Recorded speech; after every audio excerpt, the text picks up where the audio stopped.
এই যে মিলন বৰগোহাঁই আই থিংক ইমান মানে কি কম নহয়, তেখেতে এটা মানে অসমক প্ৰতিনিধিত্ব কৰি এটা জনগোষ্ঠীৰ পৰা আৰু কৈছে কি মাননীয় তৰুণ গগৈয়ে মানে আহোম হৈ কৰিব নোৱাৰিলে। তো ৰজাৰ গুণ থাকিব লাগিব, আপুনি ৰজাৰ গুণ নাই নহয়। ৰজাৰ গুণ থাকিব লাগিলে, এখন ষ্টেট চলাব লাগিলে আপুনি অসম হৈ নাথাকে, গম পাই নাই কনষ্টিটিউচনেলি। যেতিয়া এটা পজিশ্যনত আহে তেতিয়া কনষ্টিটিউচনেলি আপুনি সেই জনগোষ্ঠীটোৰ মানুহ হৈ নাথাকে। মই মিচিং হয়, হয়নে? মই যেতিয়া এটা কনষ্টিটিউচনেল পজিশ্যনত যাম তেতিয়া আৰু মই মিচিং হৈ নাথাকোঁ, মই গোটেই ৰাজ্যখনৰ মুৰব্বী হয়।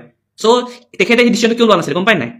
ফাৰ্ডাৰ ডিভিজন অফ আছামটো তেখেতে বিচৰা নাছিলে, বৃহত্তৰ অসমখন ভঙাটো বিচৰা নাছিলে, যিটো এটা টাইমত হৈ গ'ল। আজি নাগালেণ্ড আমাৰ লগত থাকিলে হয়, মিজোৰাম থাকিলে হয়, মণিপুৰটো নহয়, মেঘালয় থাকিলে হয়, কিয় নাথাকিলে? সেইবোৰ কেতিয়াবা এনালাইচিছ কৰে নে? কেতিয়াবা আপোনালোকে ডিমাছাক বহুত বেয়াকৈ কৈ দিয়ে এই অসমীয়া কথা নকয় বুলি।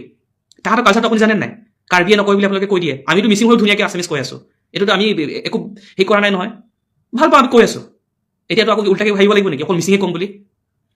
সেই হিষ্ট্ৰীবোৰ জানক হা, কিহৰ কাৰণে ডিমাছাই মানে সেই প্ৰথমতে আঁকোৱালি কৰি লওক ন, নিজৰ কৰি লওক ন। আপুনি কি তুচ্ছতা নেকি? আপুনি আছামিজে ক'ব নাযাম অসমত কিয় আছে বুলি যে কুৱেশ্যন কিছুমানে কৰে যে, এনেকুৱা বস্তুবোৰ নকৰিব।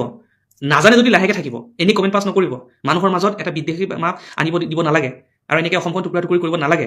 স্পেচিয়েলি য়ং জেনেৰেশ্যন কৰি মই কৈ আছোঁ, আপোনালোকে কথাবোৰ অলপ পঢ়িবলৈ আৰম্ভ কৰক। আপোনালোকৰ নেতাবোৰে এই কথাবোৰ কেতিয়াও নকয়, সদায় কেৱল মাত্ৰ তেখেতৰ ইণ্টাৰেষ্টৰ কাৰণে কিছুমান কাম কৰি ল'ব, কাম শেষ, তাৰপিছত আপোনালোকে ফচি থাকক, সিটোক লাগি থাকক। এনেকৈ অসমখন বৰ অসমখন গঢ়িব?